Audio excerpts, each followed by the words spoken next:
Optimal minimalism. At this altitude, I can run flat out for a half mile before my hands start shaking. Can I ask you a personal question?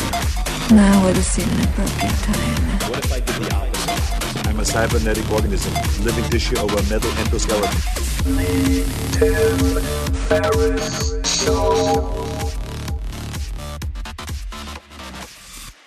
This episode is brought to you by Audible, which has the largest selection of audiobooks on the planet. I've used Audible for many years, and I have several audiobooks to recommend right off the bat if you're looking for a new one. Ready Player One by Ernest Cline. You may have heard of it. The Tao of Seneca by Seneca, if you want to hear my favorite collection of letters of all time, as well as The Graveyard Book by Neil Gaiman, which is a fiction book I use to reintroduce nonfiction purists to the beauty and truth and enjoyment of fiction. The Graveyard Book. It is incredible. And I like the version that Neil reads himself, but the entire ensemble cast is also fun. Audible members get a credit every month, good for any audiobook in the store, regardless of price, and unused credits roll over to the next month. So if you didn't like your audiobook, no problem. You can exchange it, no questions asked. Plus, your books are yours to keep. With Audible, you can go back and re-listen anytime, even if you cancel your membership. And for some books, again, Graveyard Book by Neil Gaiman, I've listened many, many times. You may even just start over as soon as you finish it the first time. Audible also helps you to listen to more books by letting you switch seamlessly between devices, picking up exactly where you left off, whether it's on your phone, through your car, from a tablet, or at home on an Amazon Echo, whatever. You can get through tons of books, hands and eyes free, while doing almost anything. So that is part of the beauty of audio. It is a secondary activity when you're walking the dog, cooking, whatever it might be. Audible content includes an unmatched selection of audiobooks, original audio shows, news, comedy, and much more from leading audiobook publishers, broadcasters, entertainers, magazine and newspaper publishers, and business information providers. Maybe that's what I am, a business information provider. And right now, Audible is offering listeners of this podcast a free audiobook with a 30-day trial membership. So check it out. Go to audible.com/Tim and browse the unmatched selection of audio programs. Download a title free and start listening. It is super simple. Go to audible.com/Tim or text Tim to 500-500 on your telephone to get started today. Check it out. This episode is brought to you by Inktel. And I've used them personally. Ever since I wrote the 4-Hour Workweek, I've been asked over and over again how I choose to delegate tasks, how I do 80-20 analysis, and so on. At the root of many of those decisions is a simple question, actually two questions. Number one, how can I invest money to improve my quality of life? I use that in investing as well. The second, how can I spend a little money or moderate money to save significant time? Inktel is one of those investments. They're a turnkey solution for all of your imaginable customer care needs. I used Inktel during the launch of the 4-Hour Body, which was very, very involved, and they provided 24/7 customer service for my Land Rush campaign because it was critical for me to take care of every person who purchased my books and participated. This allowed me to focus on the things that I am better at, my strengths, like the marketing plan that we'd worked on for 6 months, implementing that. Inktel trains their experienced customer service reps to know your business and your products inside and out and make your customers raving fans. They answer more than 1 million customer service requests every year, and they can do so across all platforms, including email, phone, social media, text, even chat. Leaving your customers with poor service or just mediocre service, which, by the way, in a competitive pool is a huge liability. Long wait times or unanswered messages carries a massive cost and risk to your business. Inktel removes the logistics and headaches of this type of communication, allowing you to focus on your strengths and grow your business. It can be a real competitive advantage. And I see many, many e-commerce companies and tech companies thinking of customer service as a good enough checkbox or an afterthought.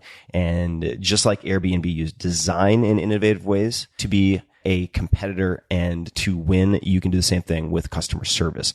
So as a listener of this podcast, you can get up to $10,000 off. That's a big discount. $10,000 off your startup fees and costs by visiting inktel.com/Tim. So check it out. For more info, go to inktel.com, inktel.com/Tim. Hello, boys and girls. This is Tim Ferriss, and welcome to another episode of The Tim Ferriss Show, where it is my job to deconstruct world-class performers to tease out the habits, routines, etc. that you can use in your life. And this episode is a 4 or 5 for the price of 1, which is free, but 4 or 5 for the price of 1 because my guest is none other than Doris Kearns Goodwin, who can be found at Doris Kearns Goodwin. That's Kearns. DorisKearnsGoodwin.com. Also on Facebook and on Twitter at Doris K. Goodwin. Who is Doris? Well, let me begin with some background. Doris's interest in leadership began more than a half century ago as a professor at Harvard. Her experiences working for LBJ in the White House and later assisting him on his memoirs led to Lyndon Johnson and the American Dream. She followed that up with the Pulitzer Prize-winning No Ordinary Time, subtitle Franklin and Eleanor and the Home Front in World War II. She then earned the Lincoln Prize for the runaway bestseller Team of Rivals. And for those of you who don't recognize that book title, you might recognize it as the basis for Steven Spielberg's award-winning film Lincoln. And she then won the Carnegie Medal for The Bully Pulpit, the chronicle of the friendship between Theodore Roosevelt and William Howard Taft. Her newest book is Leadership in Turbulent Times. And I love this book because it goes all the way back to the very beginning and looks at how the 4 presidents she studied most closely, Abraham Lincoln, Theodore Roosevelt, FDR, and LBJ, how they found their footing. It goes all the way back to their first entries into public life. And we encounter them at a time when their paths were filled with confusion, uncertainty, fear, and hope. How did they establish themselves as leaders? What did other people recognize in them? But also, how did they manage their lives day to day? How did they get to sleep? Were there any tricks that they used, any social conventions or rituals that they used to maintain composure in the hardest of times? We dig into all of that, and as such, we get all sorts of tidbits and life lessons from not just Doris. We do talk about her life as well, but these presidents she has studied so in depth. And with that, I had a blast with this episode, and let's just get right to it. Without further ado, please enjoy this wide-ranging conversation with Doris Kearns Goodwin. Doris, welcome to the show. Glad to be with you, Tim.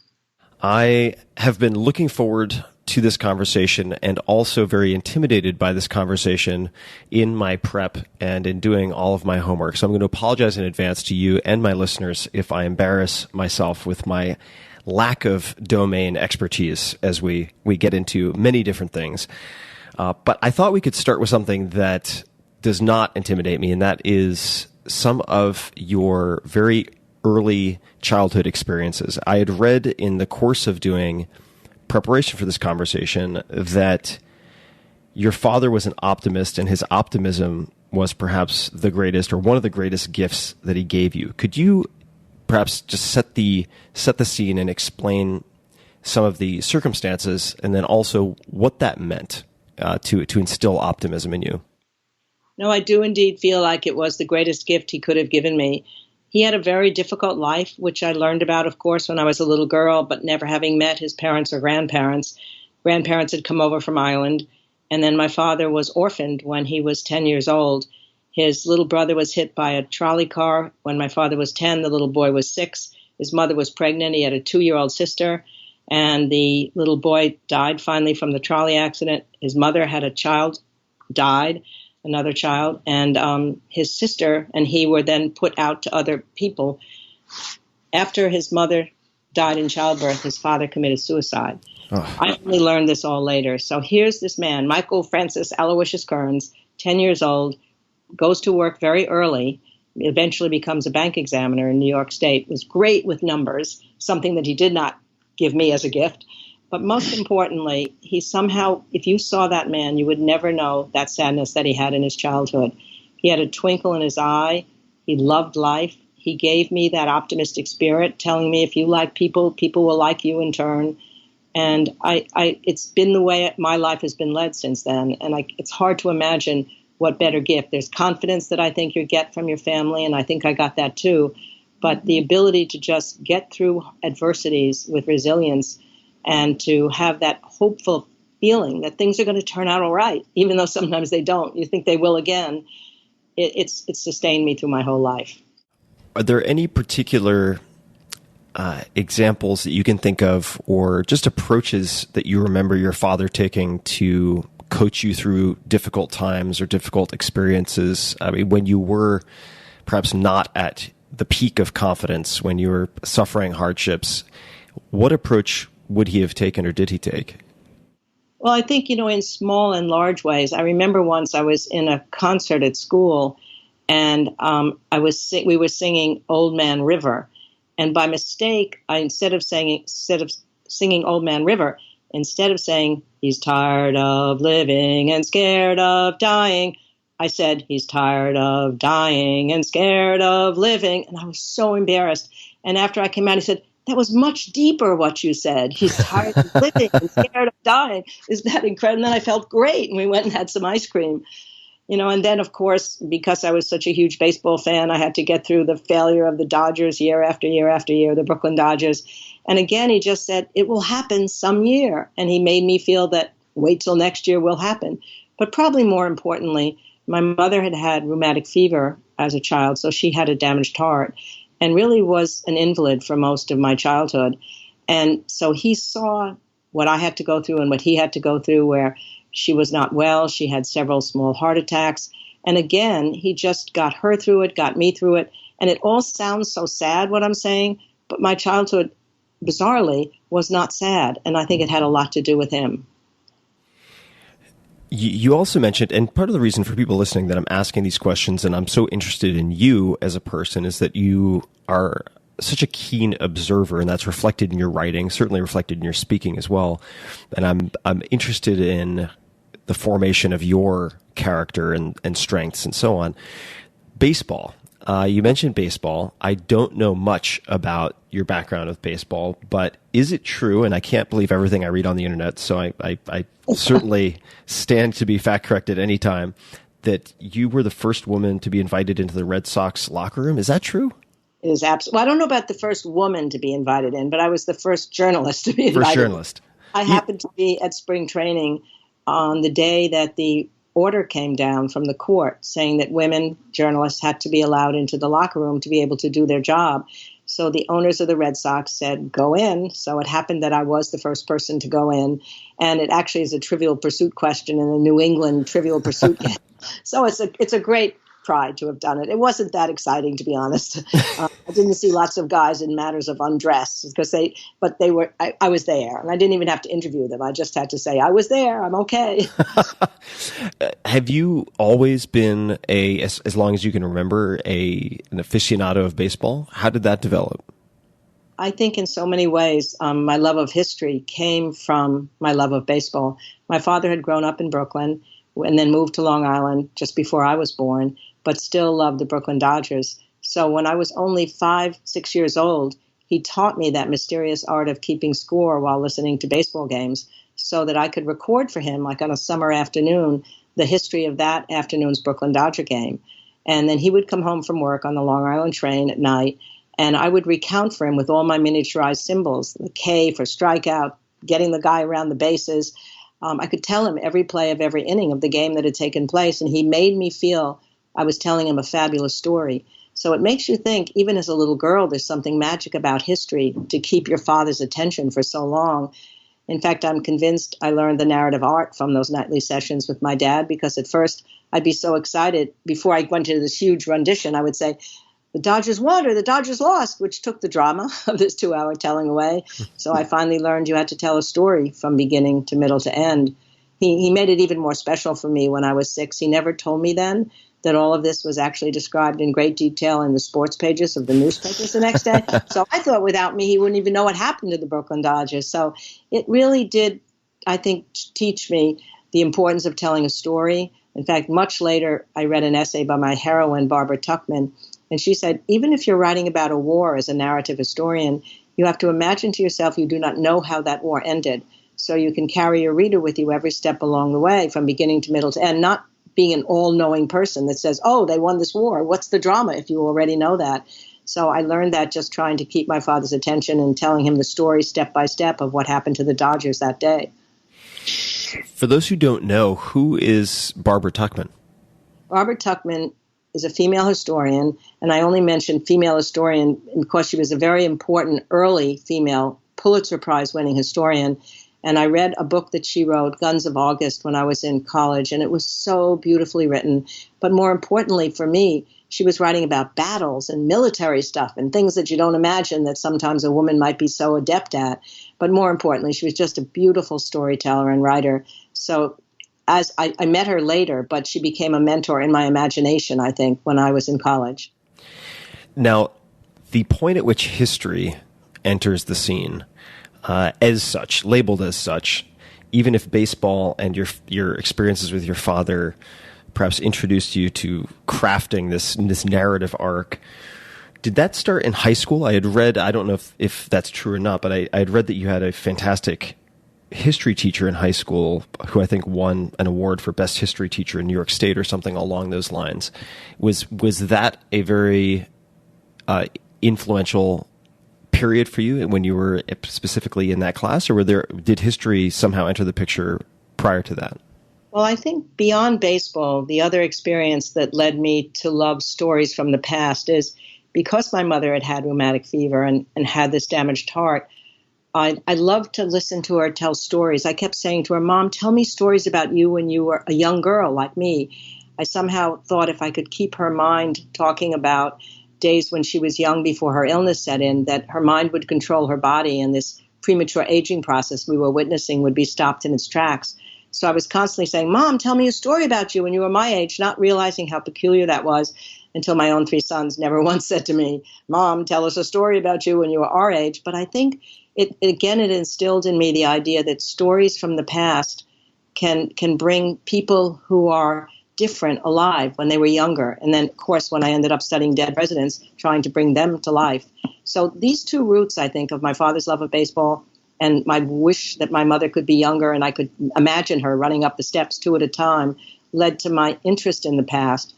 But then I think when I got to high school, a wonderful high school in Long Island, Southside Senior High School, this teacher, Miss Austin, who was the head of the social studies department, she made you feel when she was telling, I remember, about FDR's death, as if she were experiencing it. You know, her eyes filled up.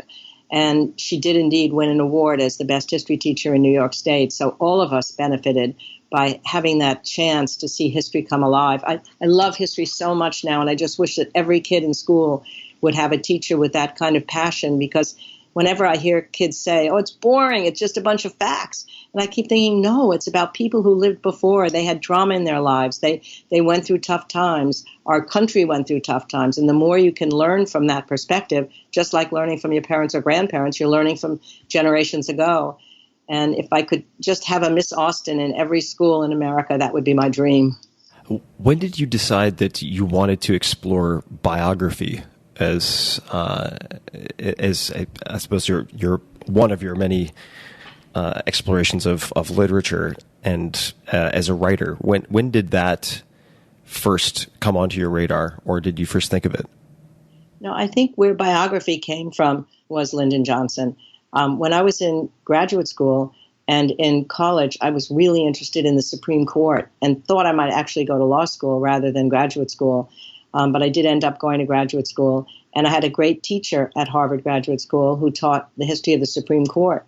So my PhD thesis was on Supreme Court. So I might have been studying these guys in their robes rather than my dead presidents, were it not for the fact that I got a White House fellowship and a wonderful program that still exists today, which takes people from 23 to 48 or 50 perhaps, and brings them to Washington for a year, hoping that you'll get a sense of the government and then go back to your private life, you know, having been enriched by that experience.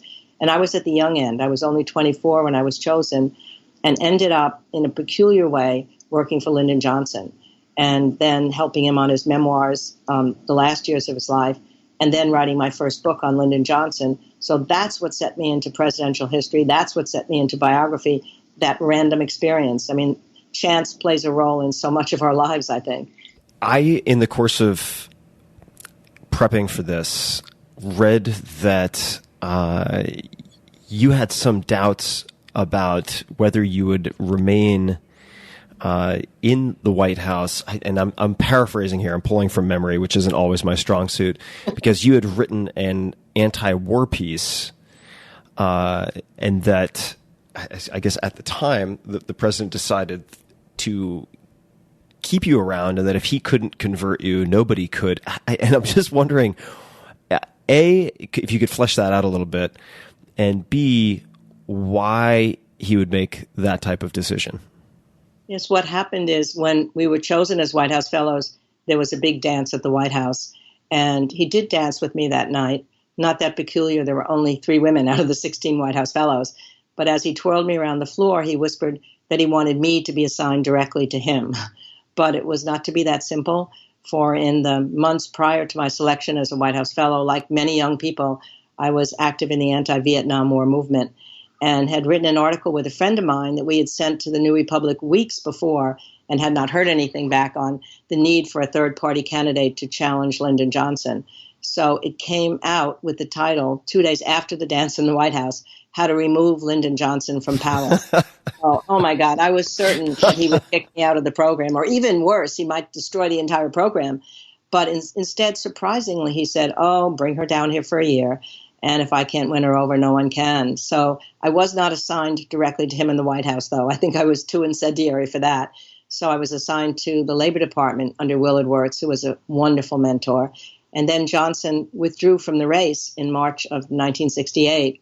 And right after he withdrew from the race, he called me to the White House and he said, well, you said I should be removed from office. I've now removed myself. Now you have to work for me the rest of the time.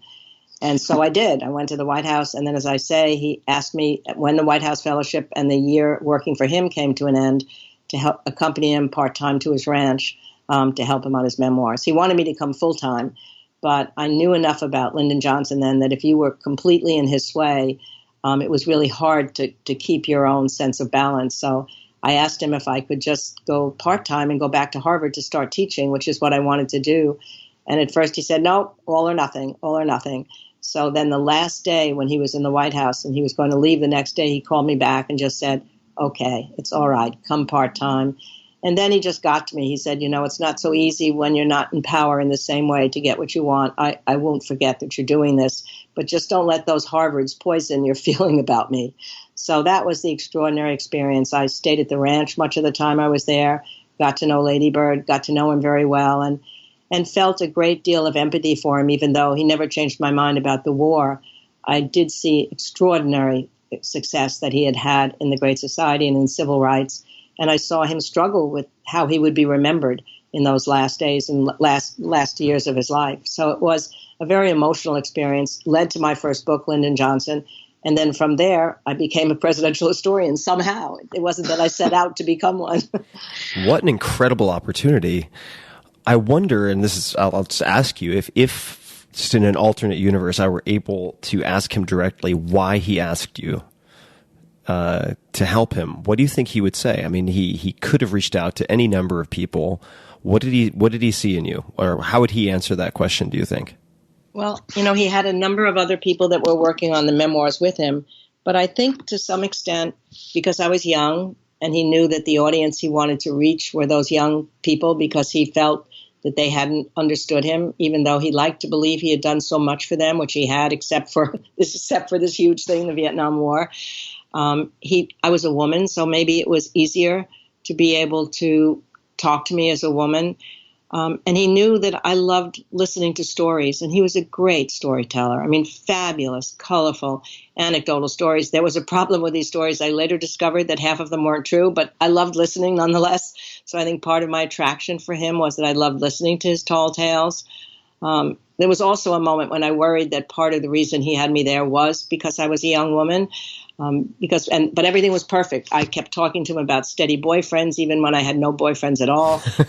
Until one day he decided to have a discussion, he said, about our relationship, which sounded ominous when he took me nearby to the lake, conveniently called Lake Lyndon Baines Johnson. There's wine and cheese and a red check tablecloth, all the romantic trappings. And he starts out, Doris, more than any other woman I have ever known, and my heart sank. And then he said, you remind me of my mother. It was pretty impressive, given what was going on in my mind. But nonetheless, I was there. You know, we used to walk on the ranch. I talk about this actually in the epilogue of my new book, because I tried to bring all four of my guys, Lincoln, Teddy, Franklin, and LBJ, to the whole question of how they wanted to be remembered over time. So I describe a lot of the scenes of walking with him every day where his mind was just going back over the happier parts of his life, and also the sadness of knowing that the sadness of knowing that the Vietnam War had cut his legacy in two, but hoping that what he did on civil rights would receive some sort of bounty in the time to come. And it certainly did, and it has. But he died before knowing that for sure. When you mentioned earlier, and I'm paraphrasing here, but referring to your decision or your priority of working with him part-time, you said something along the lines of when you're fully in his sway, it was hard to maintain balance. So I decided or asked for part-time. What does that mean? If you could elaborate on that. I think what it means is that he was so powerful that you had a feeling sometimes that you couldn't get away from him. He wanted me to be there every moment. I mean, even when he took a nap, he would want me to be sitting in a chair right outside the closet, just in case something happened to him, or just not wanting to be alone. And this was a man who needed company. And, I felt in some ways like at 24 years old, am I going to be able to, to say, no, I want to go to the movies tonight, or I just need some time, or I want to read, even though it was an extraordinary thing to be in his presence. I remember one time in particular, you just sparked this memory, which I haven't thought about, when he would have visitors to the ranch. He would take them in his car and show them the jumping antelope, the blue bonnets, he'd narrate the whole beauty of the ranch to them. And when I was first working down there, I'd be in the front of the car with him. It could be an important person in the back, like Dean Rusk or something. And he'd say to me, look, Doris, look at the jumping antelopes. But then I remember one weekend I didn't go to visit him at the ranch. And I think he was mad that I hadn't gone because I'd stayed at Harvard. So the next time I was down, I was in the back of the car. And he's saying to whoever's in the front of the car, look at the jumping antelopes. I felt like I was in Siberia. And I thought, what is the matter with me? I don't even want to be in this car. I've seen these jumping antelopes 1,000 times. That was one of the times I think I knew that a small thing could be transferred into an arc of power. And at least I had enough sense to think, as long as I've got myself back at Harvard and I can come on weekends, I can come vacations, it really was perfect. And I also wanted to be back teaching. That's what I had been preparing for. I got my PhD and I couldn't wait to teach. So it was a balance, I think, between the two, but it worked out really well. Why couldn't you wait to teach? I think I always talked ever since I was a little person, telling stories.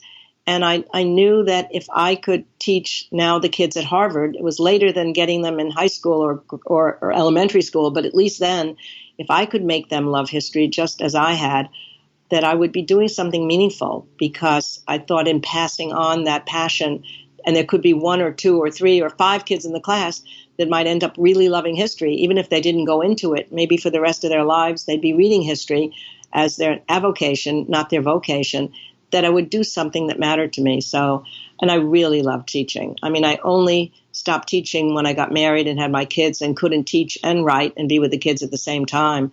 And it was scary. I mean, to think of myself as suddenly becoming a writer when I was much more sure of my ability to teach. So I left Harvard. I had 2 kids immediately after I was married. My husband had already had a son from his first marriage. His first wife had died. So all of a sudden I have 3 boys. And I was finding myself hardly able to get through the day, much less get anything done. So I had to make a choice. Will I continue teaching, or will I try and be a writer? And so I had luckily by that time finished the first book on Lyndon Johnson and was going to be working on my next book and had a contract. But even then, it took me 10 years to finish the next book. And I remember being at a cocktail party in Cambridge at one point where somebody said, well, whatever happened to Doris Kearns anyway? Did she die? I wanted to hit the person and say, I have 3 boys. That's what's happened to me. But I was able to balance, I think, being a writer better with having the kids than I could have if I were teaching and writing and having the kids. But every now and then when I lecture, and it's a 45-minute lecture or a 50-minute lecture, I think, yes, this is what it used to be like. 45 minutes is it's a nice self-encapsulated beginning, middle, and end compared to perhaps 10 years. Were there times when you didn't see the light at the end of the tunnel or weren't sure if you were going to finish? And did you have any moments of self-doubt over that 10-year span? I mean, that's a long period of time. No, in fact, each of my books have taken such a long period of time that there are certainly moments where you just think, what am I doing? I mean, the book about Franklin and Eleanor and World War II took longer to write than it took the war to be fought, which is really embarrassing. And the book on Teddy and Taft took 7 years. And the book on Lincoln took nearly 10 years. The reason it's not as scary as it might sound is that I always sort of have an outline of knowing what I want to do before I start. It's sort of the lay person's. I don't know that much about the person, so I want to know, what do people want to know about them? I'm not that much of an expert on the person when I start. And then I start building the book, usually chronologically, if not from their childhood, wherever I'm starting. So chapters get done. So it's not like I spend 5 years researching and then start writing. Again, Barbara Tuchman, my heroine, said you got to start writing as soon as you can, because otherwise you'll really feel this mass of material is unable to be worked on. So, yes, sure, there were times. But on the other hand, it meant that I could have my own hours. My husband was a writer, and we both wrote at home. I didn't have to travel anywhere to go and do what I was doing. I didn't have faculty meetings at night.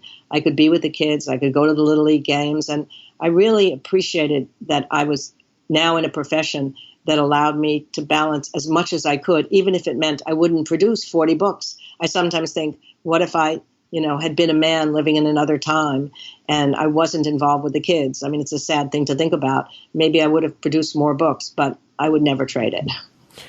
Oh, I think you're doing spectacularly.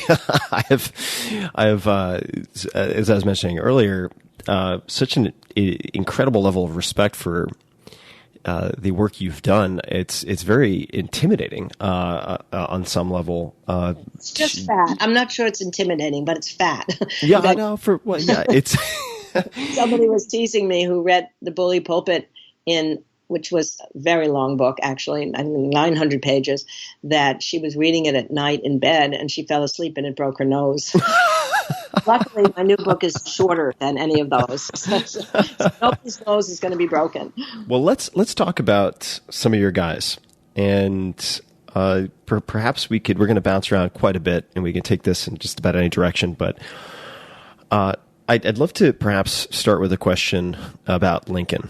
And I've read that you've said what's perhaps most striking about Lincoln was his emotional intelligence and temperament. Can you explain what you mean by that?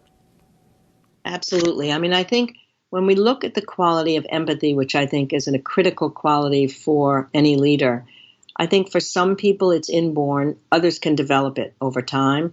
But for Lincoln, even as a child, when his friends would be putting hot coals on turtles to watch them wriggle, he would stop them and say, this isn't right. We can't do this. Or there are times when he found somebody drunk in a pit hole and everybody was walking by the person, and he ended up going back and picking that person up and carrying him to a home.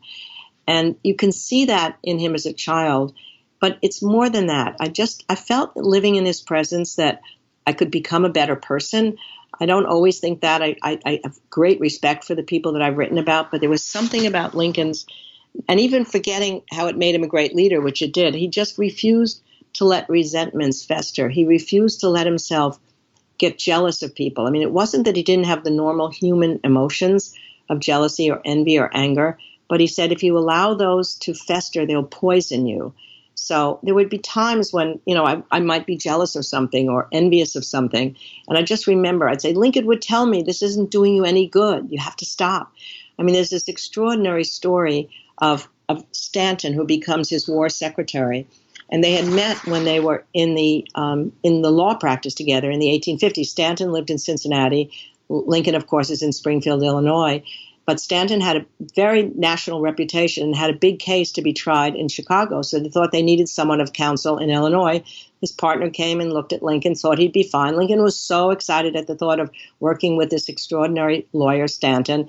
But at the last minute, the case got transferred from Illinois to Cincinnati. So they didn't need Lincoln anymore, but they forgot to tell him. So he kept working on his brief. He went to Cincinnati all on his own. He met up with Stanton and Stanton's partner on the street corner. And he said in his typically gregarious way, let's go up to the courthouse together in a gang. Stanton took one look at Lincoln. He had a huge stain on his shirt. His hair was disheveled. His arm sleeves were too short for his long arms and legs.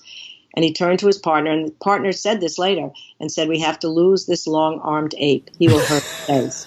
It's awful, right? And Lincoln was humiliated, and they didn't open the brief he had painstakingly prepared. But the amazing thing is he stayed and watched the entire trial for a week because he could see that there was some brilliance in Stanton, and he wanted to learn from him. And he went back to Springfield, Illinois, and he said, I still have to learn how to become a better lawyer. So he would stay up later at night. He'd get up earlier in the morning. He taught himself Euclid when he was on the circuit in Illinois. But much more amazingly, so after his first Secretary of War has had to resign, everybody comes to him and said the only person that can mobilize the North and mobilize the War Department is Edwin Stanton. He's tough. He can be a bully at times. He can be insensitive, but he's your guy. And somehow Lincoln was able to put that past hurt behind him and give Stanton that most incredibly important job. And Stanton came out eventually loving Lincoln more than anyone outside his family.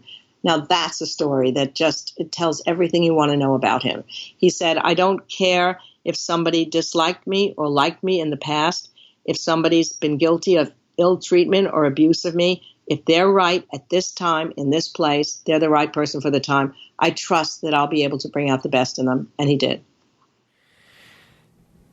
It's really incredible to hear these types of stories. And I think that it's worth digging into perhaps some more examples. And I'd love to get your definition or how you think about temperament, because I've read you describing temperament as the greatest separator in presidential leadership, and maybe we could scratch presidential from that phrase. I don't know, but I think it was let me get this right. Oliver Wendell Holmes Jr. who said about FDR, right? Right. He has a second-class intellect but a first-class temperament.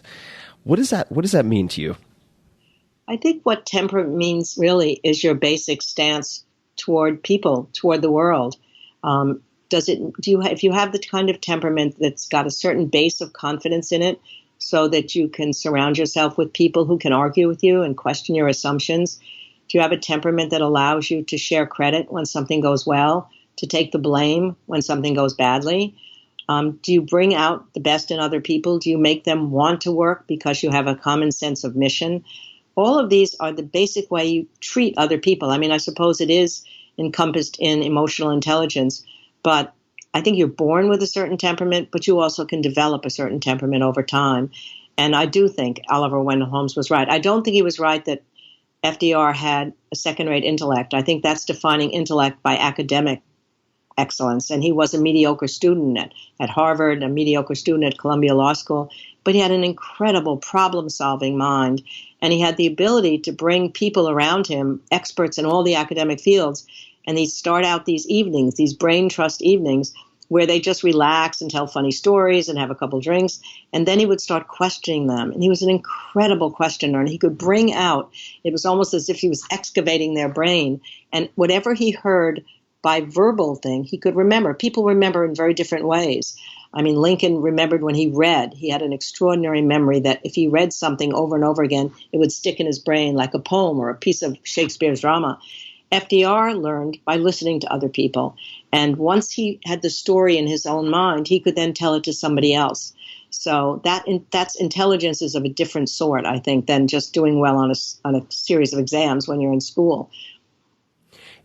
And if we're looking at, say, attributes versus skills that are developed, or the nature versus nurture aspect of some of these abilities, or the temperament, as you mentioned, if we look at, say, and I think I'm getting this right, the Lincoln quote, your opponents today may be your allies tomorrow. Was he always that way, or is that something that he developed over time and became better at? No, I think he did develop it over time. In fact, I think most of these, there are attributes that may be inborn that are perhaps like intelligence or maybe even people skills. Empathy, as I say, may be inborn. But the ability to communicate in some ways, but you can develop all of these as time goes on. And I think that's the important thing for leaders to understand. But in his case, I think when he was younger, he had an extraordinary sense of humor, and he could really take down an opponent by making fun of him.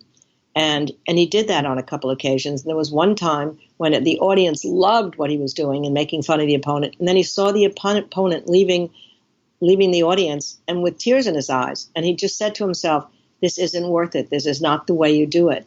So he learned from the experience of feeling guilt at taking down an opponent that way, that if it were possible to bring him on your side eventually, I mean, obviously when he's in the middle of the war, the Confederates are his opponents. But even there, when you look at that second inaugural, what is he doing in that second inaugural weeks before he dies, but saying both sides read the same Bible, both prayed to the same God, neither's prayers were fully answered, where he's acknowledging that the North had had problems with slavery just as the South had, and then with malice toward none and charity for all, let us bind up the nation's wounds. That's the words that say it. But what really says it was that night when he's elected president in 1860, he knows he's had much less experience than any of his three rivals. They were more celebrated, more educated. They'd been governors, they'd been senators, Seward, Chase, and Bates.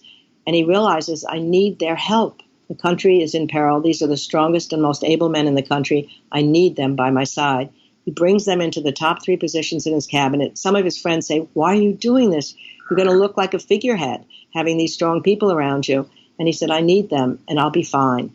And at the beginning, some of them thought they were more important than he was. Seward, in particular, his Secretary of State, thought he was running the show and that Lincoln would be like a figurehead.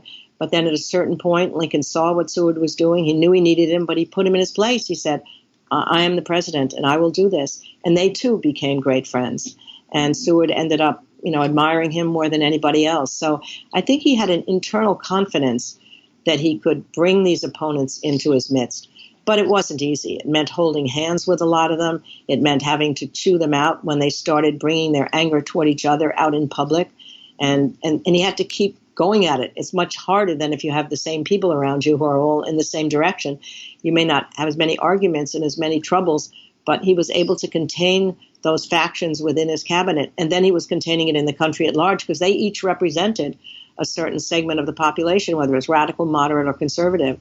So it's an extraordinary way to do it. But the interesting thing is, when I've talked to business leaders, a lot of them said they were able to maybe not in that extreme way, having those kind of rivals with you, but to understand the importance of bringing people near you who really can argue and question your assumptions.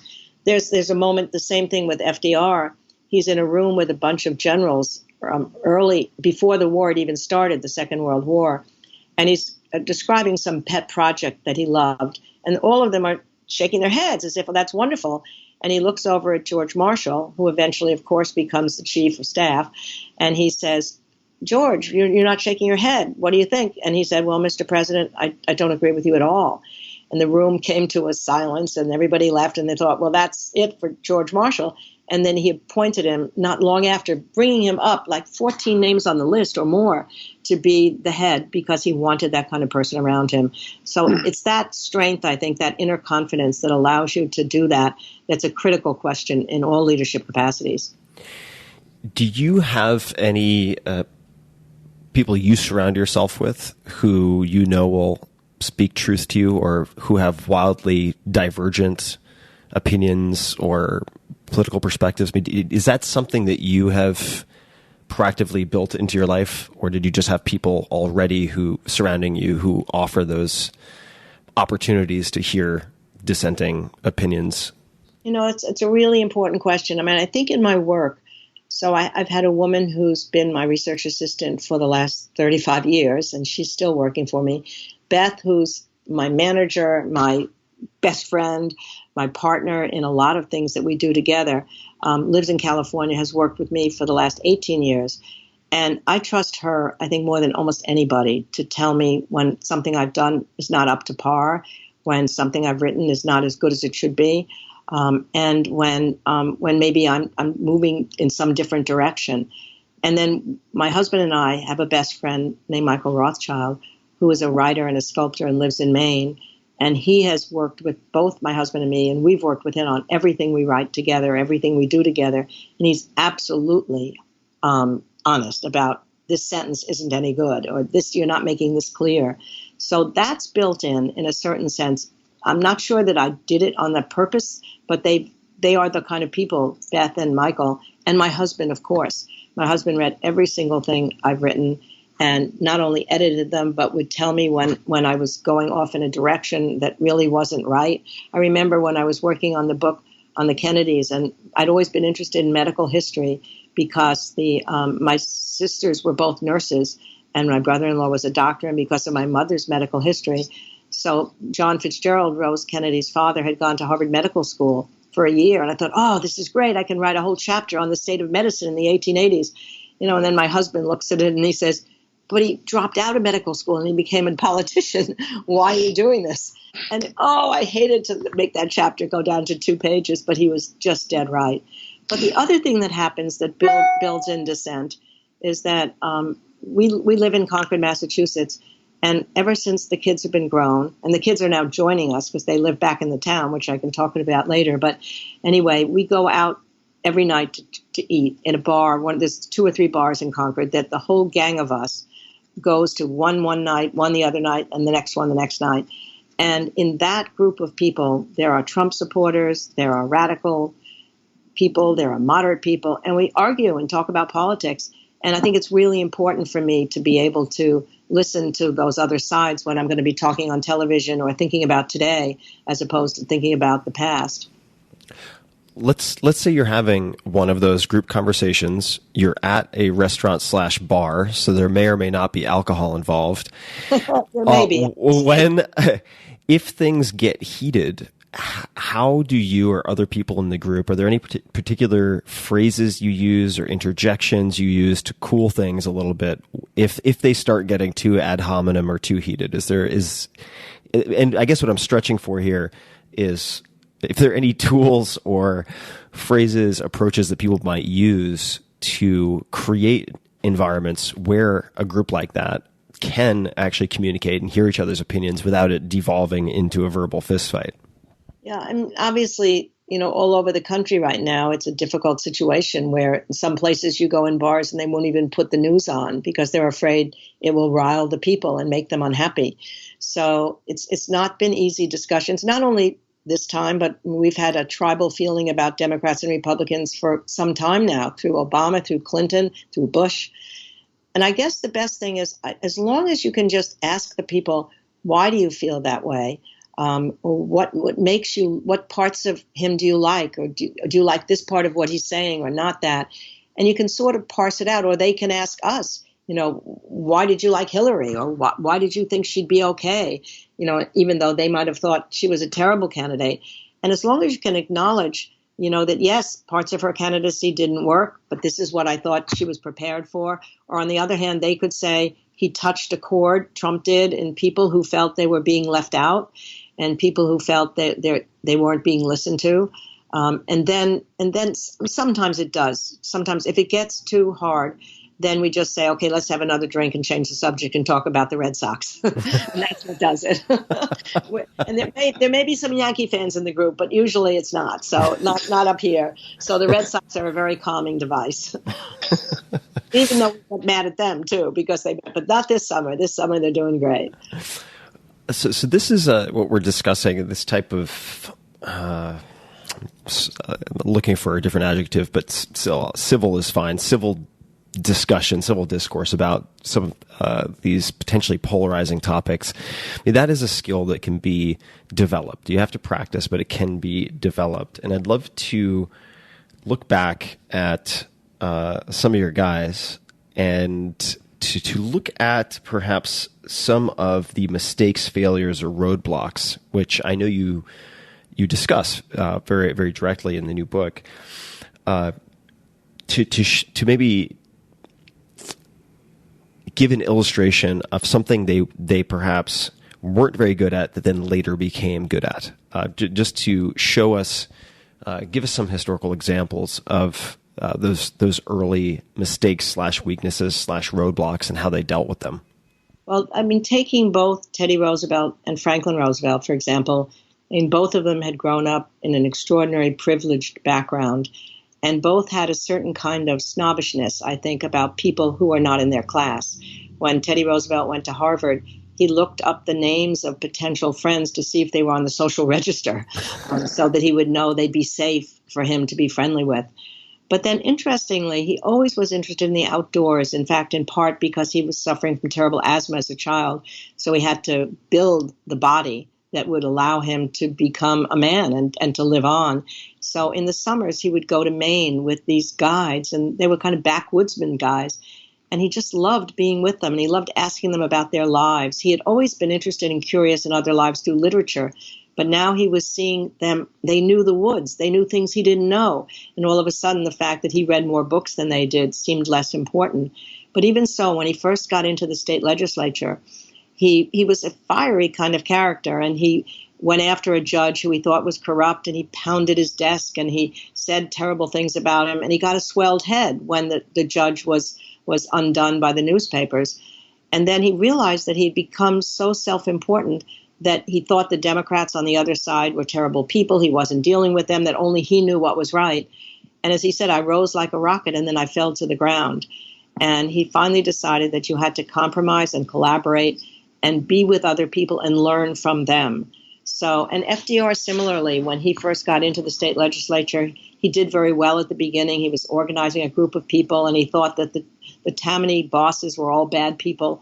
And then he began to see, my God, they may be doing some corrupt things, but they also are helping people in the cities. The people who vote for them do it because they come to their funerals. They get them food. They get them fuel.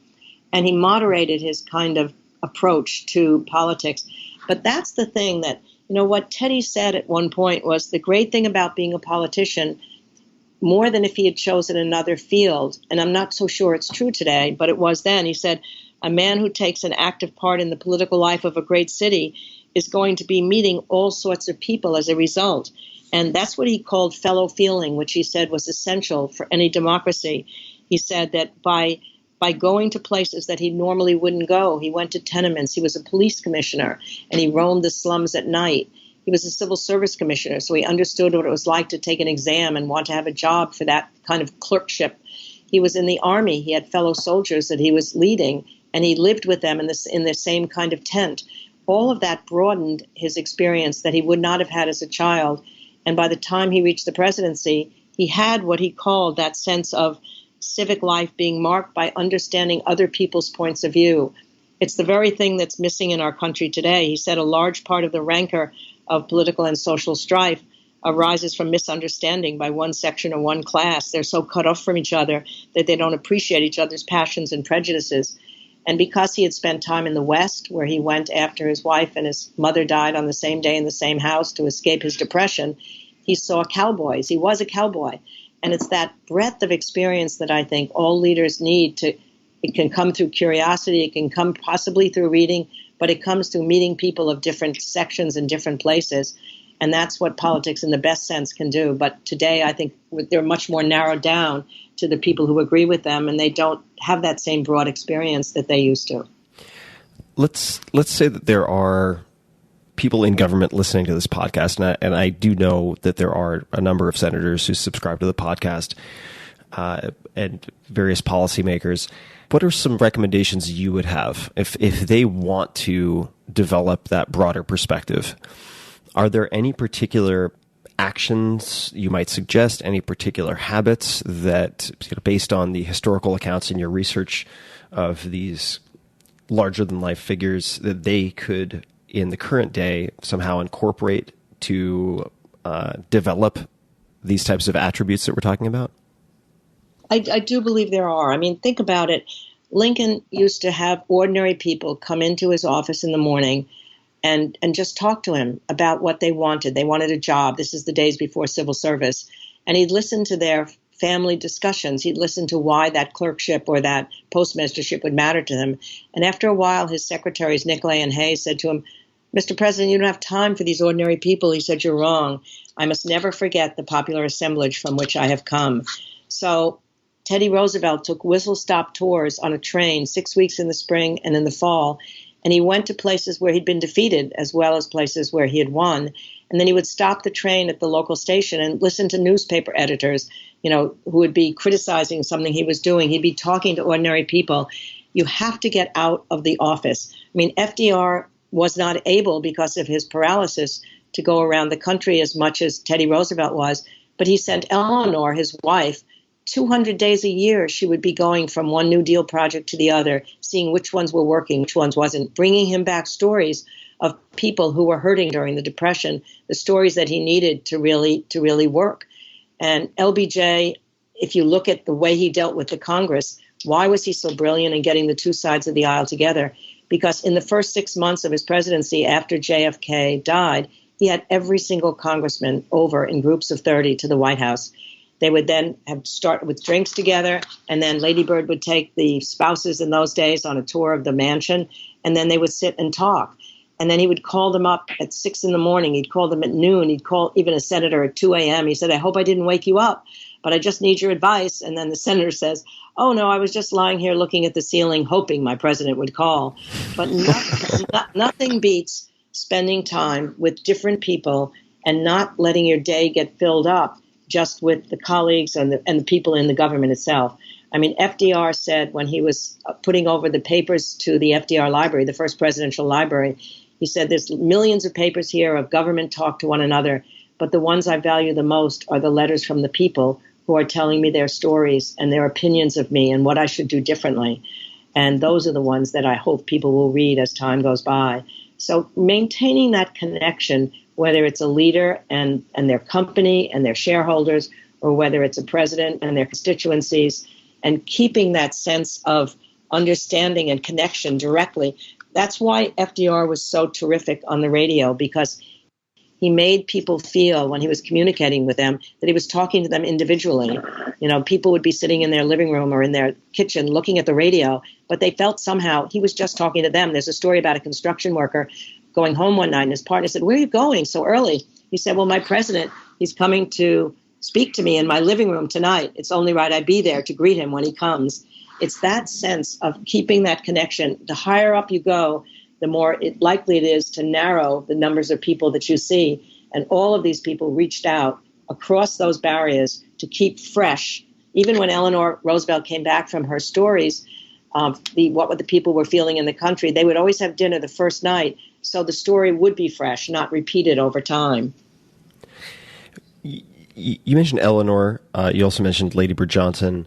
Are there any First Lady stories or attributes that you think don't get enough airtime, or that perhaps are lesser known that should be better known? Well, I think the important thing is that the importance of a First Lady, and so far we have had just First Ladies, no First Men, the importance of a First Lady to the president goes well beyond whether they contribute in the partnership way that Eleanor did. I mean, she was extraordinary. She's the first lady to ever have a radio program, the first lady to speak at a national convention, the first to hold weekly press conferences where she had a rule that only female reporters could come to her press conferences, so that all over the country, stuffy publishers had to hire their first female reporter to go to Eleanor's press conferences. But they all can't be as active in politics as Eleanor was. In fact, when Bess Truman came in, Eleanor said, I'll introduce you to the ladies of the press. And Bess Truman said, why in the world would I want to do that? I'm not going to be talking to the ladies of the press. What you need to know is the same thing you need to know about any partnership, is what are they contributing to one another. Teddy Roosevelt's wife, Edith, had no interest in being a public figure. She said the only time a woman's name should be in the press is when she is born and when she dies. But she gave him the stability of a raucous family home. The kids were part of his life. He'd come home and play with the kids. He knew that they had a family that was strong and stable and could withstand any of the pressures of public life. So I think we need to look at the way in which the wives of first ladies have contributed to their husbands that may be very different from political. It could be a balance, as Lady Bird was an extraordinary balance to Lyndon Johnson.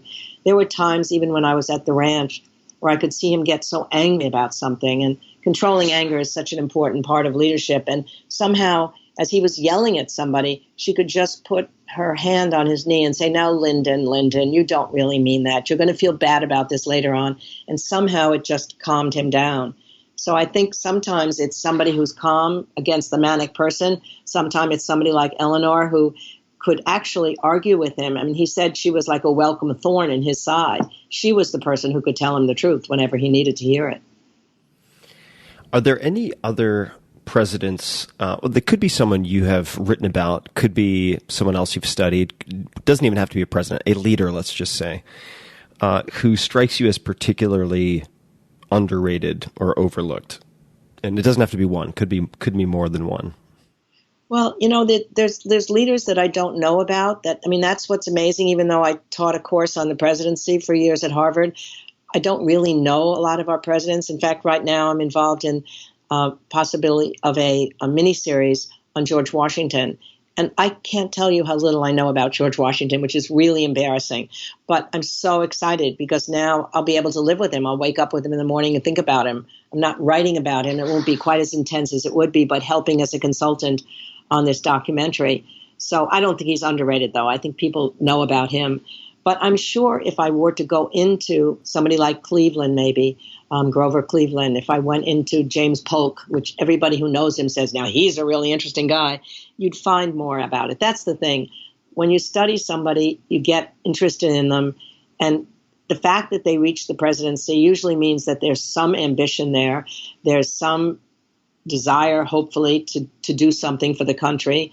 There's some resilience because they've all been through something. So they become human beings, and then you realize that maybe they're underrated as a person because of their judgment in history. The way presidential historians judge people can often be difficult. I remember I happened to be at a dinner at the White House in 1997. So it was before Monica Lewinsky happened to Clinton, but there had been a presidential historians poll that came out that day that ranked him sort of in the middle. And he was so angry through the dinner. He just kept talking about it. I, unfortunately, was sitting next to him as a presidential historian. So I was trying to make him feel better. That very day, the owners of the Brooklyn Dodgers, now the Los Angeles Dodgers, had announced that they were selling the team. And there was some thought that maybe they'd come back to Brooklyn. So I said to President Clinton, I'd make you a corrupt bargain. If you bring the Dodgers back to Brooklyn, I will put you up a notch on the next presidential poll.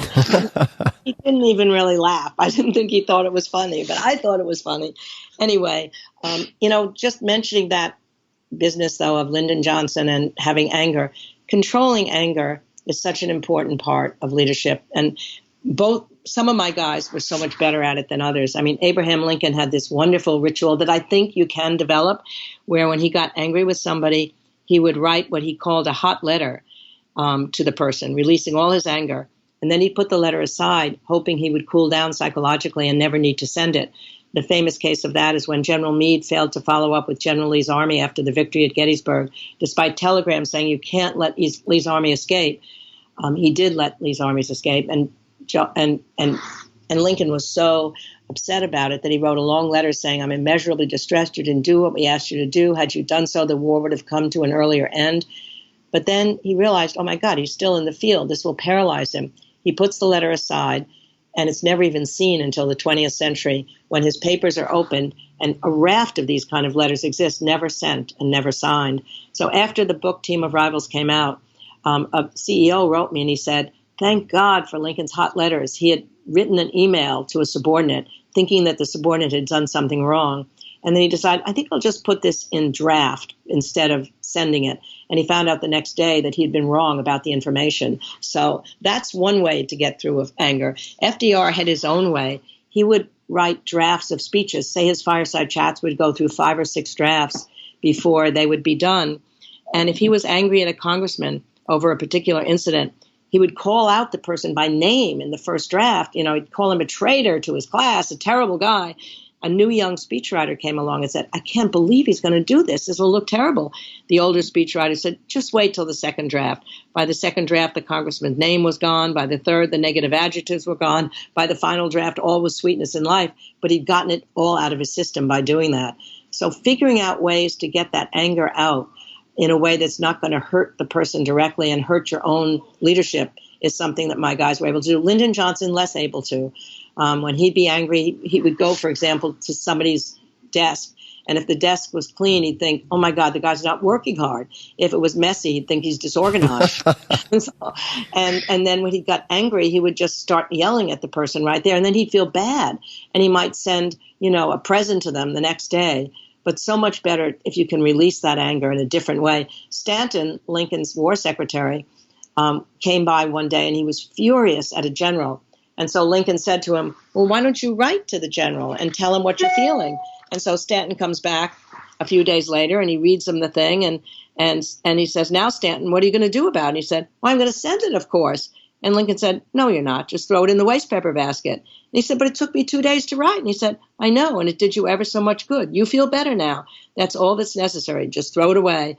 And so after a little more grumbling, Stanton did just that. And the interesting thing is when I interviewed President Obama for a Vanity Fair exit interview, I was talking to him about Lincoln's hot letters, and he had read Team of Rivals, but we went over it again. And I said, do you ever do that? And he said, what do you mean? Of course I do, all the time. I said, what do you mean?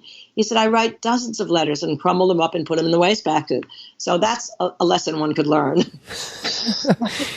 Pulling from that Vanity Fair piece, I wanted to ask you about this because at one point, and I think I have this right, you wrote at the beginning, you're preparing for this conversation today, I realized that it was 9 years ago that you first called me on my cell phone, quote, hello, this is Barack Obama. I've just read Team of Rivals and we have to talk about Lincoln. So a couple of questions. Did you know this call was coming? Was it blocked number and then someone saying they're Barack Obama? Did you believe that it was Barack Obama? Could you tell us a little bit about that phone call? Now, remember, he's just a candidate at this point, running way behind Hillary Clinton. But obviously he had been a star at that convention, so I had never met him, but I'd heard him give that speech because I'd been there covering it for television. But no, I can picture the room I was in my house when I just answered the cell phone and he said, this is Barack Obama. And I thought at first, is it really? But indeed it was.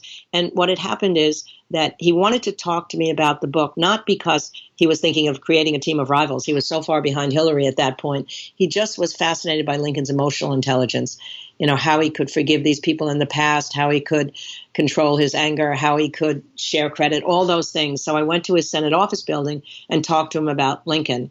And then the interesting thing that happened is that when he then appointed Hillary Secretary of State, his chief rival, after he had won the nomination, actually, somebody asked him, a journalist said to him, would you really be willing to put one of your chief rivals into your cabinet, even if he or she had a spouse who could be a pain in the neck? Of course, it was meaning Hillary and Bill Clinton. And he then quoted Lincoln, and he said, the times are in peril. These are the strongest most people. If she's the strongest, yes, I'll put her in.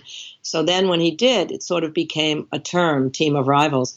So when I went to the inauguration, covering it for television, and there was a party the night before where Hillary Clinton was, and teasingly she came up to me and said, you're responsible for my being Secretary of State. Of course, not me, but Abraham Lincoln. But yes, I think leaders do learn from each other. That's one of the great things about Harry Truman was that even though he was not college educated, he loved reading history and biography. And he learned from the leaders in the past.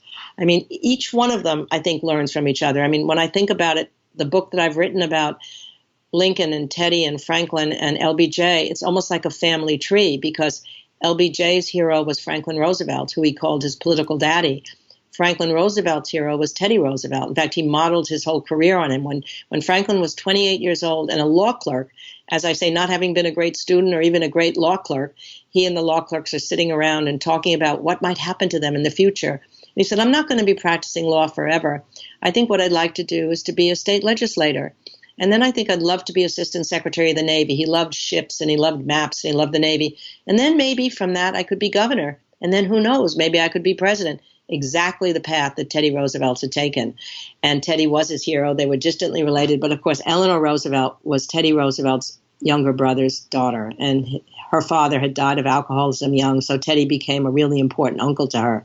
So from the time that Franklin was young, meeting the family early on, and then from knowing Teddy Roosevelt as a young man, that was his hero. Teddy Roosevelt's hero was Abraham Lincoln. And he read one summer when he was in the middle of this terrible crisis of the coal strike, he read the volumes, 8 volumes by Nicolay and Hay on Lincoln. And it just helped him, he said, to learn that Lincoln had been through rough times before, that Lincoln had had to face radicals on the one side, conservatives on the other, and figure out a moderate point of view. And in the middle of this coal strike, he's reading this book, and it gives him solace. And then, of course, Lincoln's heroes were the founding fathers and George Washington. So it shows how short the history of our country is, that you can encompass these 4 or 5 leaders in the whole history of the country who form a family tree.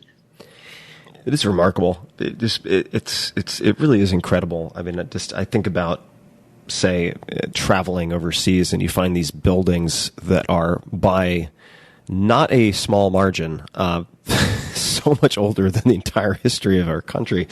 It's really remarkable, and I'd love to come back to some of these habits. One of which we discussed, the hot letters, say, that Lincoln would write. Are there any other routines or habits? Could be for anything, for forgiveness, sharing, or giving credit, or anything at all that have stuck with you, that you find particularly interesting or unusual from any of the figures you've studied? Well, I think, one of the things that Teddy Roosevelt would argue was that procrastination was a mortal sin. So that if he knew he had to give a speech months away, he would start writing it that day, just so that he wouldn't have to think about, when am I going to start it? When am I going to start it?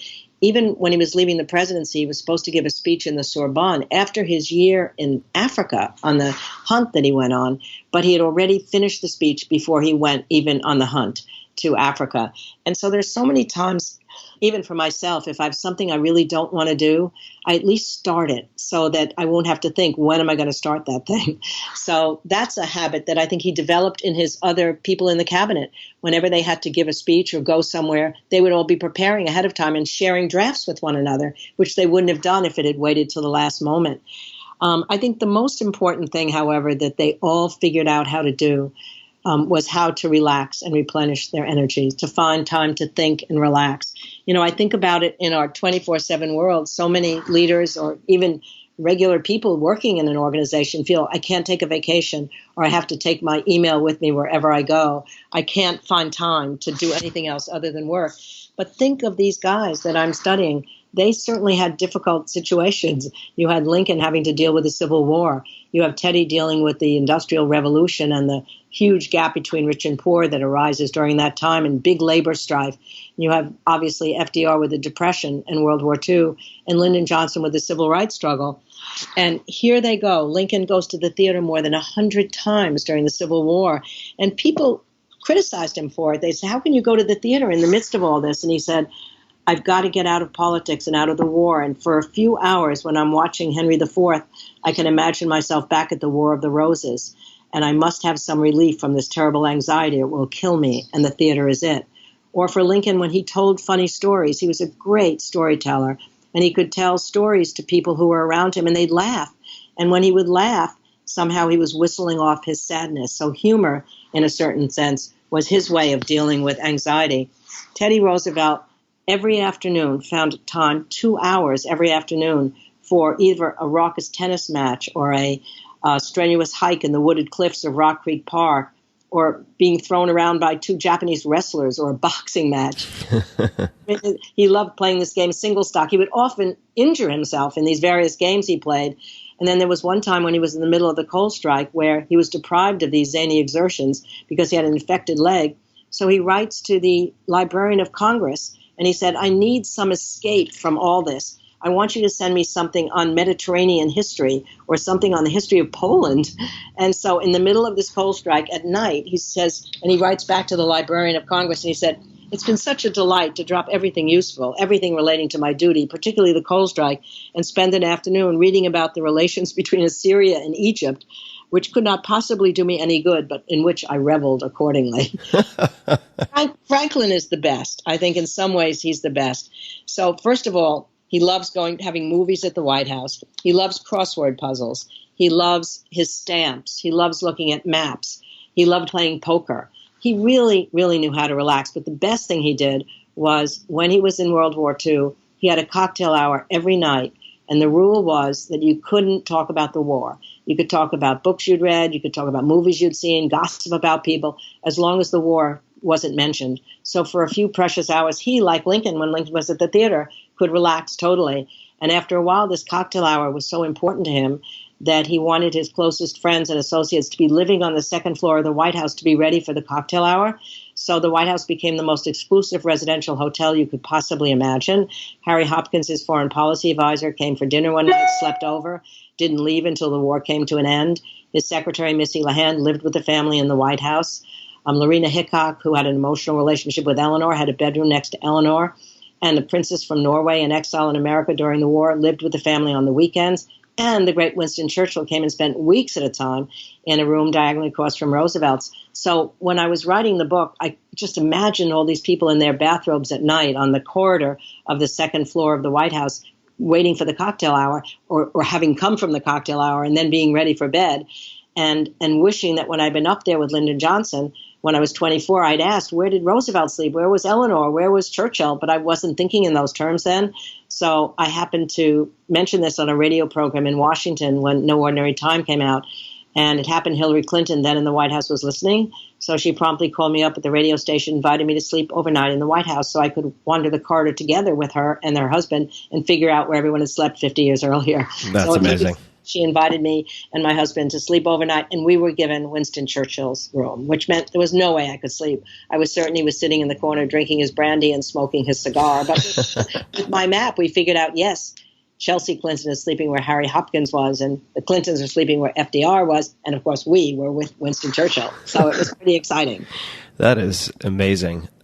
Are there any particular routines, tools, anything that you use to rejuvenate or decompress yourself?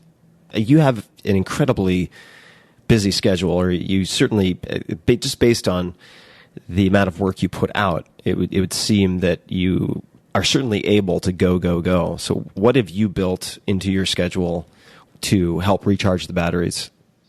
Well, the most important thing, I think, is that once it's time for dinner, I don't work late into the nights. I get up early in the morning. I can wake up at 5 or 5:30. I love getting up before everybody else is around, and I don't look at email until 7 or 7:30. If it's winter, I come downstairs and I have a fire that I can turn on, a fireplace. If it's summer and it's air conditioned, I put a blanket on myself, and the rest of the household hasn't awakened yet. So those are really precious hours to just read over what I'd written the day before, not look at email, not think of everything else I have to do that day. And similarly, by 6:30 or so at night, that's the end of work. We go out to dinner every night, as I was saying, and when I get to that bar with my friends, it has nothing to do with what I was doing that day. We're talking about the game of the Red Sox, or we're talking about politics, and it's totally taking me away to another channel of thought. And then because we've had season tickets for the Red Sox for the last 30 years, when I walk into the baseball game, I obviously became a Red Sox fan after the Brooklyn Dodgers abandoned me and went to Los Angeles, and I moved to Harvard and became a Red Sox fan, equally as crazy as I was as a Brooklyn Dodger fan. But once I walk into that ballpark and I keep score still when I can there, I feel like I'm in another place, and I don't think and worry about what I'm doing. And then when I get home at night, I don't read history at night. I read mysteries. Somehow that's what I need to do before going to sleep, is to read some mystery. I don't know why, trying to put the pieces of the puzzle together, but just relaxing with a good mystery. So there are ways to do it, I think. I mean, the most interesting way of thinking about anxiety for my guys is FDR had all these ways of allowing himself to relax. He went on a fishing trip at one point, 10-day fishing trip in the middle of the crisis of Britain before we were in the war. And he came up with the whole idea of Lend-Lease on that fishing trip because he was away from the turmoil of Washington, where the bureaucratic structure couldn't figure out how to lend money or lend supplies to England because of Neutrality Act. So he comes up with Lend-Lease. Can you explain what that is? I'm going to admit my ignorance. I don't know what that is. No, absolutely. So what happens is that when Britain is already being bombed by Germany, and it's 1940, so we're not in the war yet. He knows that Churchill has run out of supplies. Dunkirk had happened, so their destroyers were killed. We need to somehow get our supplies and our weapons to England, but England has no money to buy them anymore. and neutrality acts say we can't just give them to them. So he comes up with the idea that we will lend you our weapons, and then after the war is over, you will get them back to us, as if a neighbor's house is on fire, and you're going to lend them your hose to save that neighbor's house, but also save your house too. And then in return for giving the weapons, we got a lease on British bases all around the world. It was really a good deal, a good Yankee bargain. But anyway, it eventually gave us money for Russia. It gave us money for all of our allies, not just money, but supplies that were given to our allies all over the world because of leasing them rather than letting them buy it. So on this 10-day fishing trip, he comes up with the idea that he can just lend the weapons and then get them back at the end. And it's really leasing them rather than selling them or having them buy it. So it was a simple thing, but nobody could figure that out in Washington. But the thing that really struck me was that on evenings when FDR couldn't fall asleep, when there was unusual tension and the poker game didn't do it or the cocktail hour didn't do it, he had this ritual that helped him to fall asleep. He would close his eyes and imagine himself as a boy again at Hyde Park, standing with his sled atop the steep hill behind his house. And he would go down the hill until he reached the bottom and then slowly come back up again to the top. And then he'd go over and over again. It was his method of counting sheep. But the amazing thing is he's also liberating himself from the paralysis by this imagining. And in that way, he falls asleep. So, and what Teddy Roosevelt would do when he was anxious about an election, and this I've thought about a lot, actually, he would write letters to his friends and his family saying, don't worry, if I don't win this election, I've had the best life so far. I've had a first-rate run, and it would be selfish of me to think that if I don't win this one, everything is lost. And I've thought about that a lot, actually. I've thought about the fact that if I knew I were dying, and maybe this is a dramatic way of putting it because he was just worrying about losing an election, but that I'd hope that it would give me solace to think, I've really had a good life, and I felt like it was what I wanted it to be, and I can't control that it won't go on any longer, but I can look back on that, just like Teddy looked back on his life. And I thought about it so much in these last months because my husband had got cancer this last year, and he was incredible during the whole time. I mean, he's still, even though he couldn't enjoy food anymore because of the radiation that he went through, couldn't have his trademark cigars anymore, he went out every night with us to our regular bar dinners, even though he was being fed by a feeding tube during the day so that he would get the nourishment he needed. And I actually learned how to do the feeding tube. I couldn't believe that I learned that. I was so afraid of my technical abilities, and I had to face that fear and somehow do it. But in the days before he died, all of our friends came to visit him because he was in hospice at home. And somehow magically he woke up when people would come and he had something to say to them, something funny or something serious.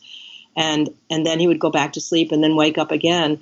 But in so many days before that, he would say, he didn't necessarily know he was dying right then, but he knew that he had cancer and that the radiation hadn't worked.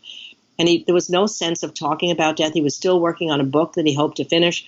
But he kept saying, I love this town. I love what's happened to our life. Our kids are great. How lucky we are. And I just hope I can say that at the same way he did. It made me less nervous about dying to watch the peacefulness of the way he handled it. And there was an extraordinary moment. I can't believe I'm really talking about all this right now, but I've somehow gotten into it, where the last thing he said to me, he just looked at me and he had this incredible light in his eyes. Everybody said it was almost like magic.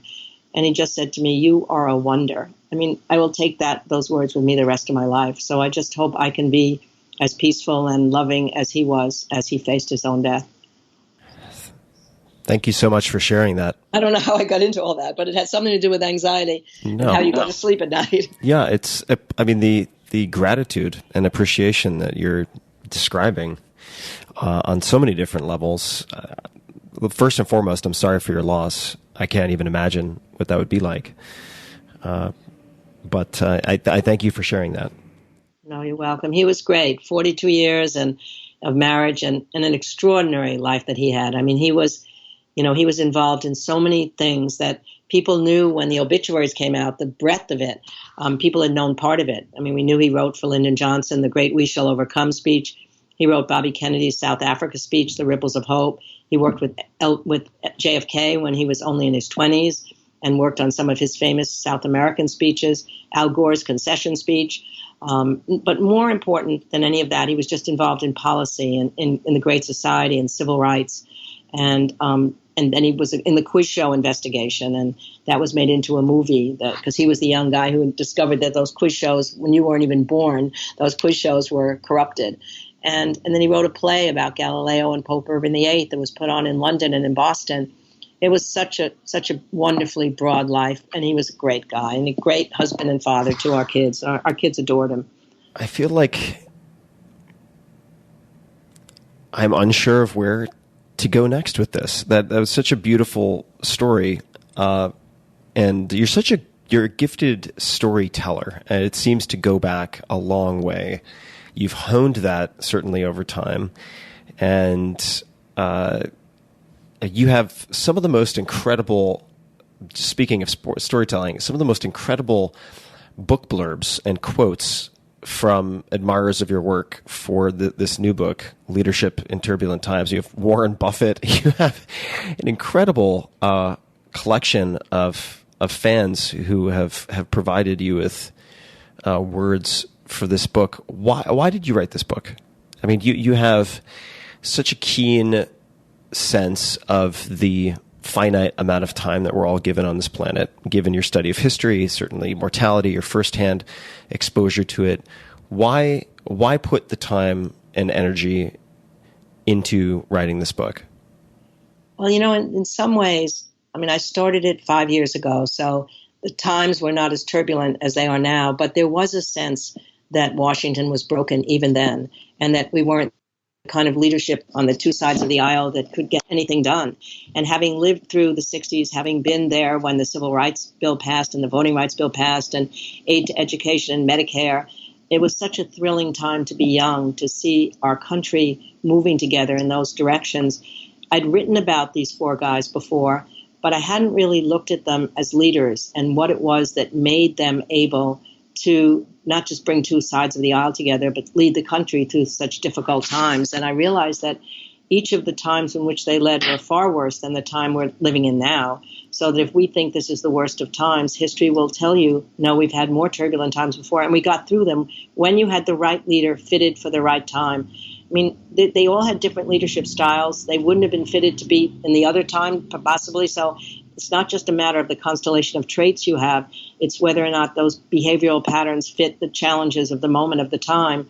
But I think what I really wanted to do was just to understand how they became leaders. I mean, we see them as iconic figures now. They're Mount Rushmore, there's monuments. And I was giving a talk to a group of college students, 4 or 5 years ago, and one of them raised their hands and said, but how can I was talking about leadership lessons from the White House, but how can I ever become one of them? It's too far removed. So the way I start the book is when each one of them is running for office the first time. So they're not formed yet, and they're not going to necessarily succeed. Lincoln, in fact, loses his first election when he's 23 years old. But incredibly, he says, if I lose, I've been already too familiar with disappointment to be very chagrined. But I do promise I'll come back 5 or 6 times and try again until it's too humiliating, and then I'll give up. That's incredible, that kind of resilience. Teddy Roosevelt, they all suffered adversity.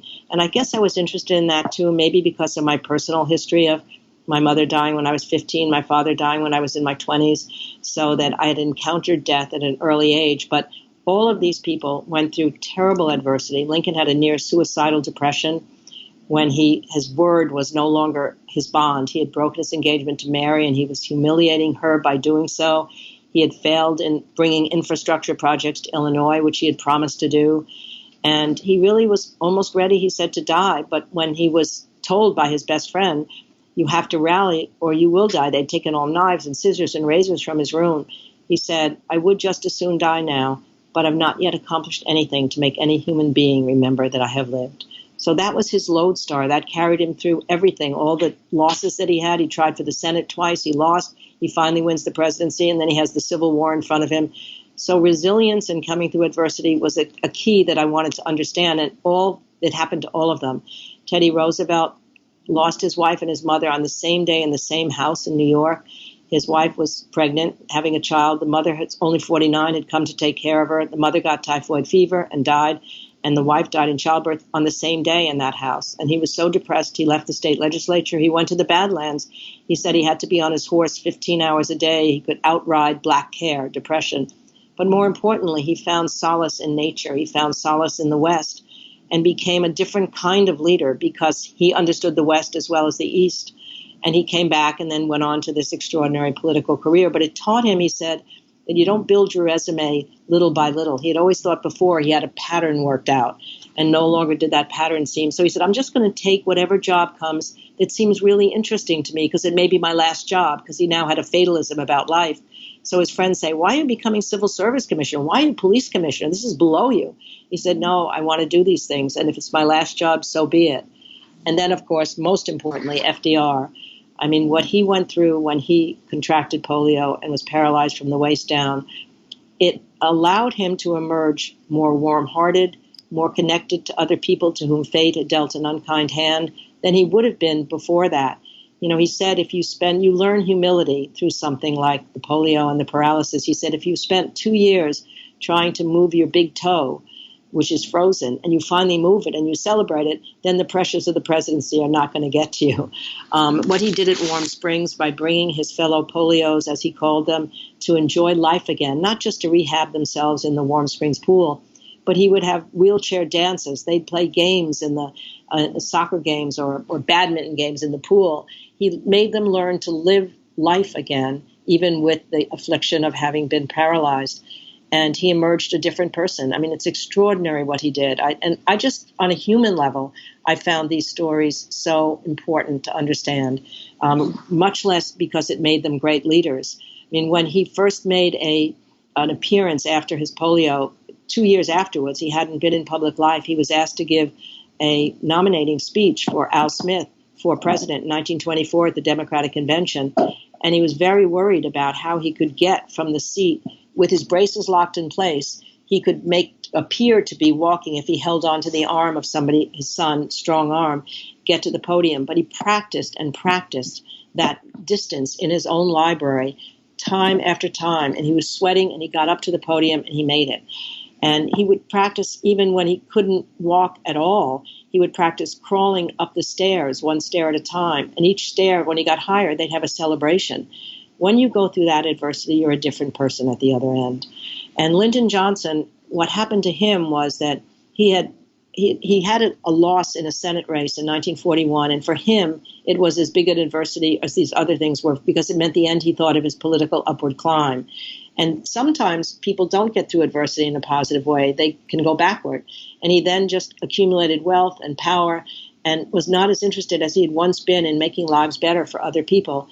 Then he had a near-fatal heart attack in 1955, and as you often read about with other people, it changed his attitude toward his life, and he decided, I need something more than power. I need to make that power put to a purpose. And when he did finally get into the presidency through the death of JFK, and he decided that the first thing he would go for would be the Civil Rights Act and segregation in the South. Everybody said, it's too risky. You can't do that. You'll never get through the filibuster, and your presidency will be a failure, and you're not going to be able to win the next election. And he said, well, every now and then, if you're playing poker, you got to throw in all your chips. So he had learned that through adversity. So I think what I wanted to do was, even though I knew them as family men, I knew their colleagues, I'd studied the Times, I'd studied the substance of their leadership, I wanted to understand how they became leaders, how they got through adversity, how they developed, how they learned from their mistakes. And then finally, the last part of the book are case studies, their pivotal moments in their histories, which are Lincoln's Emancipation Proclamation, which is actually coming out in a Harvard Business Review, in days, actually. The Emancipation Proclamation as an example of transformative leadership. And then with Teddy, it's crisis management leadership of the coal strike. And with FDR, it's turnaround leadership with the 100 Days. And with its surprisingly visionary leadership for LBJ on civil rights, though obviously there's a coda about the war in Vietnam where his leadership utterly failed, and it was an epic failure of leadership. But even when I was in graduate school, we used to talk about big things like ambition. Where does ambition come from? Where do you get a sense of purpose? How do you have meaning in your life? These are the things you'd stay up with late at night to talk about. And I realized that was what I wanted to come back to. Probably, this is in some ways a culmination of 50 years of studying presidents. but it's at a different level. It's a more personal, emotional level about my guys, as I call them. And it's really stretched me in a way, because it meant drama and history and literature, and not just biography, but other things to try and understand psychology, to understand how they led and how they became leaders. Doris, this is such a gift of a conversation. I've had so much fun, and I am completely certain that this book is going to be so incredibly compelling and valuable to readers, because, as you said, it's taking such a personal lens to the stories and lessons learned vis-a-vis these leaders, that it transcends politics and really touches upon so many layers of the human experience. I really appreciate you taking the time to chat with me today and to share all of this. I enjoyed it so much. Really, this is so weird to just be looking at this little picture of your face, and I feel like we're really talking to each other. It was terrific. I thank you so much. Oh, it's entirely my pleasure, and I really encourage everybody to take a look at your new book, Leadership, subtitle In Turbulent Times. Couldn't be more timely and timeless at the same time. And I will link to the book, of course, to other pieces of your writing in the show notes. Everything we've discussed for people listening will be in the show notes, so you can find links there at tim.blog/podcast. And Doris, I have to ask you one more question before we wrap up, which is, speaking myself as someone who occasionally has trouble sleeping, mysteries. Do you have any mysteries that you might recommend, or types of mysteries? Absolutely. In fact, I just go on reading one mystery writer, it's sort of a binge reading. So just recently it's been John Grisham. And the great thing was that I was already into John Grisham when a few months ago he came up to Boston with 4 of his friends from old Mississippi, including one who was 80 years old and had a bucket list of things he wanted to do and places he wanted to see. And they were all on a bus together, and then they would come to these various places. They went to New York. Anyway, when they came to the Kennedy Library, part of the bucket list of the older guy was for me to talk to them for a couple hours. So Grisham was there. So it was so exciting. I mean, for me, just having come into reading all of his works, to be actually meeting him and hearing him talk about how he creates a story, and what sparks his desire to write about a particular law firm or a particular medical problem that happened. So, yeah, there's something about mysteries that just allow me to transport myself somewhere else. So I think Grisham's a great. I've read Bill Clinton's new book, and I'm reading Jake Tapper's book right now, Hellfire Club, which is really good also. So I have several of them, because when I'm on a trip, I have to take a paperback because my suitcase is too heavy. So if I'm reading a hardback, I have to have another one going at the same time. But I somehow get to sleep. Well, no one will ever accuse you of being an underachiever. You are so gifted at telling stories that are worth telling, and also doing such an incredible depth of research to piece it together in a narrative and a story arc that is easily digested. I really appreciate you doing the work that you do. And once again, thank you so much for the time today. I thank you for yours. Wow. And to everybody listening, like I said, links to everything are in the show notes, tim.blog/podcast. And until next time, thank you for listening. Hey guys, this is Tim again. Just a few more things before you take off. Number 1, this is 5 Bullet Friday. Do you want to get a short email from me? Would you enjoy getting a short email from me every Friday that provides a little morsel of fun before the weekend? And 5 Bullet Friday is a very short email where I share the coolest things I've found or that I've been pondering over the week. That could include favorite new albums that I've discovered. It could include gizmos and gadgets and all sorts of weird shit that I've somehow dug up in the world of the esoteric as I do. It could include favorite articles that I've read and that I've shared with my close friends, for instance. And it's very short. It's just a little tiny bite of goodness before you head off for the weekend. So if you want to receive that, check it out. Just go to 4hourworkweek.com. That's 4hourworkweek.com, all spelled out, and just drop in your email, and you will get the very next one. And if you sign up, I hope you enjoy it. This episode is brought to you by Inktel. I've used them personally. Ever since I wrote the 4-Hour Workweek, I've been asked over and over again how I choose to delegate tasks, how I do 80-20 analysis, and so on. At the root of many of those decisions is a simple question, actually two questions. Number one, how can I invest money to improve my quality of life? I use that in investing as well. The second, how can I spend a little money or moderate money to save significant time? Inktel is one of those investments. They're a turnkey solution for all of your imaginable customer care needs. I used Inktel during the launch of the 4-Hour Body, which was very, very involved, and they provided 24/7 customer service for my Land Rush campaign because it was critical for me to take care of every person who purchased my books and participated. This allowed me to focus on the things that I am better at, my strengths, like the marketing plan that we'd worked on for 6 months, implementing that. Inktel trains their experienced customer service reps to know your business and your products inside and out and make your customers raving fans. They answer more than 1 million customer service requests every year, and they can do so across all platforms, including email, phone, social media, text, even chat.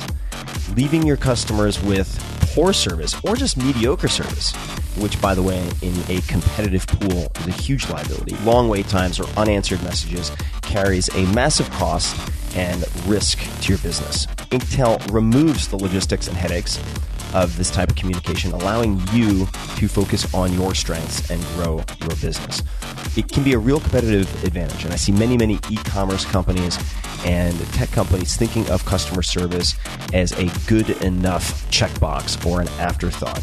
And just like Airbnb used design in innovative ways to be a competitor and to win, you can do the same thing with customer service. So, as a listener of this podcast, you can get up to $10,000 off. It's a big discount. $10,000 off your startup fees and costs by visiting inktel.com/Tim. So check it out. For more info, go to inktel.com, inktel.com/Tim. This episode is brought to you by Audible, which has the largest selection of audiobooks on the planet. I've used Audible for many years, and I have several audiobooks to recommend right off the bat if you're looking for a new one. Ready Player One by Ernest Cline. You may have heard of it. The Tao of Seneca by Seneca, if you want to hear my favorite collection of letters of all time, as well as The Graveyard Book by Neil Gaiman, which is a fiction book I use to reintroduce nonfiction purists to the beauty and truth and enjoyment of fiction. Graveyard Book. It is incredible. And I like the version that Neil reads himself, but the entire ensemble cast is also fun.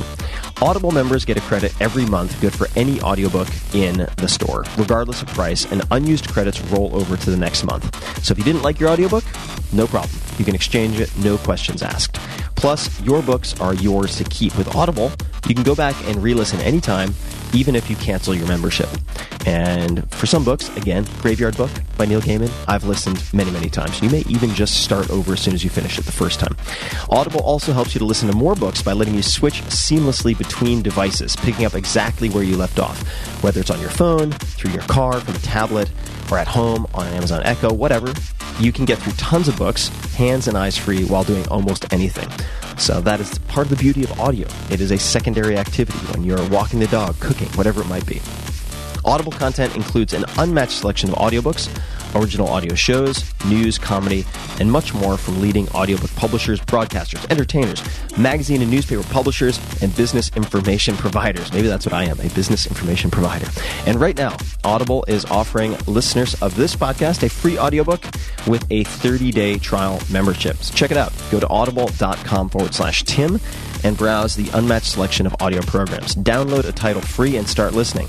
It is super simple. Go to audible.com/Tim or text Tim to 500 500 on your telephone to get started today. Check it out.